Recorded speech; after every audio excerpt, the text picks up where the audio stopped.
नमस्कार, स्वागत है आपका हमारे चैनल में। मैं रानी गुप्ता आपके साथ। बड़ी खबर सामने आ रही है। आपको बता दें कि अरविंद केजरीवाल ने दिल्ली एलजी पर आरोप लगाया है और अरविंद केजरीवाल का कहना है कि मीटिंग के बाद भी जो एलजी है वो ये कह रहे हैं कि मैं सुप्रीम पावर हूं और हमें काम नहीं करने दे रहे हैं। जिसके बाद दिल्ली के एलजी ने भी ये कह दिया है कि अरविंद केजरीवाल जनता को गुमराह करने का काम कर रहे हैं और उनके द्वारा जो बयान दिए गए हैं वो पूरी तरीके से झूठे हैं, मनगढ़ंत हैं।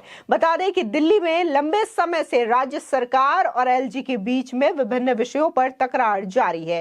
इस तकरार के बीच शुक्रवार को दिल्ली के एलजी वीके सक्सेना और मुख्यमंत्री अरविंद केजरीवाल की मुलाकात हुई और इस मुलाकात का मकसद राजनिवास और आप सरकार के बीच चल रहे प्रशासनिक झगड़े पर चर्चा करना था। हालांकि इस मीटिंग में कोई सकारात्मक प्रगति होती हुई नजर नहीं आई। मीटिंग के बाद दिल्ली के सीएम अरविंद केजरीवाल ने यह कहा कि मैंने उन्हें स्थानांतरित विषयों पर सुप्रीम कोर्ट के ऑर्डर और निर्णय दिखाए जो स्पष्ट रूप से कहते हैं कि एलजी को कोई स्वतंत्र निर्णय लेने की शक्ति नहीं सौंपी गई है।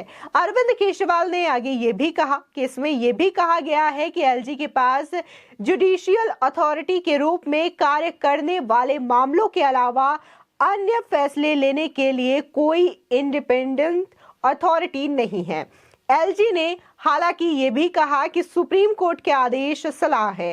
अरविंद केजरीवाल के इन आरोपों के बाद राजनिवास की ओर से अपने प्रेस कॉन्फ्रेंस में मुख्यमंत्री द्वारा दिए गए एलजी को लेकर के सभी जो बयान है वो भ्रामक हैं, स्पष्ट रूप से झूठे और मनगढ़ंत हैं और विशेष एजेंडे के अनुरूप तोड़ मरोड़ करके पेश किए गए हैं। राजभवन की ओर से केजरीवाल द्वारा सुप्रीम कोर्ट के आदेशों, प्रशासक के रूप में शक्तियों, सभी विषयों पर सुप्रीमेसी और अधिकारियों को आदेश पर दिए गए बयानों का खंडन भी किया गया है।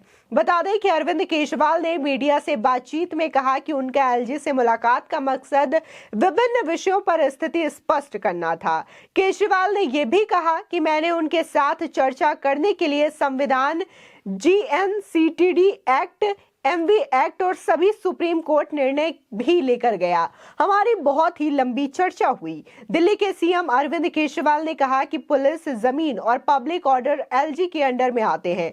उन्हें रिजर्व मैटर्स कहा जाता है। इन तीन के अलावा बाकी सभी विषय एजुकेशन से लेकर के बिजली, सड़क, पानी और हेल्थ दिल्ली सरकार के अंडर में आते हैं। इन्हें ट्रांसफर्ड सब्जेक्ट कहा जाता है। केजरीवाल ने यह दावा किया है कि मैंने उनसे पूछा कि क्या राष्ट्रपति भी पीएम के साथ ऐसा ही कर सकते हैं जैसा एलजी मेरे साथ कर रहे हैं। उन्होंने कहा कि वो एक विभिन्न विषय है। मैं दिल्ली की सुप्रीम पावर हूं। मैं सुप्रीम कोर्ट की बात मानने को तैयार नहीं हूं क्योंकि मैं प्रशासक हूं और मेरा मानना है कि कोर्ट सिर्फ राय दे रहा है। आपको बता दें कि ये सारी बातें अरविंद केजरीवाल के द्वारा कही गई है कि कैसे लगातार दिल्ली में जो एलजी है और सीएम है उनको लेकर के तकरार जारी है। किसी भी मुद्दे को लेकर के जब बात नहीं बनती है, केजरीवाल सरकार के द्वारा और लोगों द्वारा हंगामा किया जाता है, चाहे फिर बात वो पेंशन की हो, बिजली की हो, पानी की हो, तो इन तमाम मुद्दों को लेकर के अरविंद केजरीवाल जो है वो ठिकरा या तो एलजी पर फोड़ देते हैं या फिर केंद्र सरकार पर फोड़ते हैं। पहला उनका ये रहता है कि एलजी हमारी ये फाइल पास नहीं कर रहे हैं जिसकी वजह से ये वादे हम पूरे नहीं कर पा रहे हैं, तो वही केंद्र सरकार को ये कह के ठिकरा फोड़ा जाता है कि हमने जो वादे किए हैं फ्रीबीज के नाम पर उसके लिए केंद्र सरकार फंड पास नहीं करती है जिसकी वजह से ये वादे पूरे नहीं हो पाते हैं। हालांकि अरविंद केजरीवाल दिल्ली के अंदर एलजी पर ये तमाम आरोप लगाते हुए नजर आते हैं, लेकिन बात अगर हम पंजाब सरकार की करें तो वहां पर ये चीजें क्यों नहीं दिखाई देती है, क्योंकि पंजाब में भी कहीं ना कहीं यही चीजें होती है। वहां पर भी लगातार किसान जो है आंदोलन कर रहे हैं, शिक्षकों को भी पेंशन नहीं मिल पा रही है, वेतन नहीं मिल पा रहा है, जिसकी वजह से वो सड़कों पर उतर आए थे। और इसी तरीके से देखने को मिला था कि जो 108 एम्बुलेंस कर्मचारी हैं वो भी धरने पर बैठे हुए थे और एम्बुलेंस कर्मचारियों के एसोसिएशन की मांग थी कि सरकार हमारी मांगों को नहीं मान रही है। तो इन सब चीजों को लेकर भी जब आम आदमी पार्टी से सवाल किया जाता है तो इन चीजों को लेकर के जवाब देते हुए नहीं दिखाई देती है। आम आदमी पार्टी के पास पंजाब में बचाव करने का कोई इलाज नहीं है, कोई दूसरा ऑप्शन नहीं है। लेकिन अगर बात दिल्ली की जाए तो दिल्ली में आम आदमी पार्टी सीधे तौर पर एलजी और केंद्र सरकार पर अपने नाकामी का ठिकरा फोड़ते हुए नजर आती है। और जो प्रोजेक्ट है वो पूरे नहीं होते हैं, फ्रीबीज के वादे पूरे नहीं होते हैं, तो सीधे तौर पर एलजी को दोष दे दिया जाता है। अभी हाल ही में जो टकरार है वो एक बार फिर से देखने को मिली है, क्योंकि मनीष सिसोदिया ने प्रेस कॉन्फ्रेंस की और कहा कि उनके द्वारा जो टीचर्स की नियुक्तियां की गई है, कुछ टीचर के नाम सेलेक्ट किए गए हैं और उनको ट्रेनिंग के लिए फिनलैंड भेजना है। लेकिन एलजी ने यह फाइल सीधे तौर पर खारिज कर दी और उन्होंने मना कर दिया कि जो टीचर्स हैं उनको फिनलैंड ट्रेनिंग के लिए जाने की कोई आवश्यकता नहीं है, वो देश के अंदर ही रह करके ये ट्रेनिंग ले सकते हैं। लेकिन बाद में यह खुलासा हुआ एलजी ऑफिस के द्वारा दिए गए बयानों के बाद कि एलजी की ओर से टीचर्स को लेकर के कोई भी बात नहीं कही गई है और उन्हें फिनलैंड जाने से भी रोका नहीं गया है। इस मामले को लेकर के जब मनीष सिसोदिया ने प्रेस कॉन्फ्रेंस की थी तो अरविंद केजरीवाल ने यह तक कह दिया था कि आपने मुझे नहीं जाने दिया, कोई बात नहीं, लेकिन टीचर्स को ट्रेनिंग के लिए जाने दे। बता दें कि अरविंद केजरीवाल भी दरअसल सिंगापुर जाने वाले थे। वहां पर मेयर को लेकर के एक सभा होनी थी, प्रोग्राम होना था और वहां पर तमाम मेयरों को बुलाया गया था और भारत से भी कुछ मेयर को बुलाया गया था, जिसमें कि गुजरात के भी मेयर शामिल थे।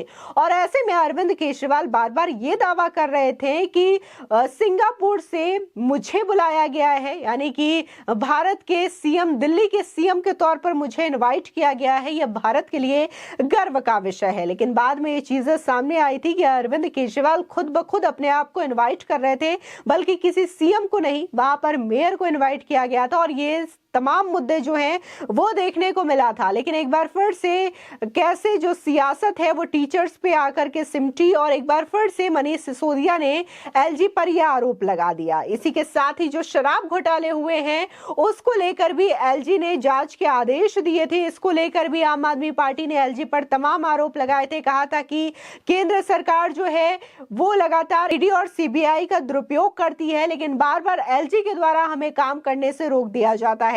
ये बार बार आम आदमी पार्टी के द्वारा आरोप लगाया जाता है कि दिल्ली के एलजी वीके सक्सेना आम आदमी पार्टी को काम नहीं करने देती है, उनके हर कामों में रोड़ा अटकाते हुए नजर आती है। लेकिन केंद्र की ओर से अगर इलेक्ट्रिक बसें दी जाती है तो उसको हरी झंडी दिखाने के लिए और उसका क्रेडिट लेने के लिए अरविंद केजरीवाल खुद सामने आ जाते हैं और ये नहीं कहते हैं कि ये बसें जो हैं वो केंद्र सरकार ने आवंटित की है, जो कि दिल्ली की जनता के लिए दिए जाएंगे, बल्कि वो क्रेडिट लेते हैं और कहते हैं कि हमारी सरकार ने दिल्ली के अंदर इलेक्ट्रिक बसों की सुविधाएं दी हैं। तो ये चीजें दर्शाती है कि जहां पर अरविंद केजरीवाल और उनकी सरकार का काम नहीं बन पाता, वो वादे पूरे नहीं करते हैं, वहां पर वो एलजी और केंद्र सरकार पर यह आरोप लगा देते हैं कि वो लोग उन्हें काम नहीं करने दे रहे हैं, फंड पास नहीं कर रहे हैं।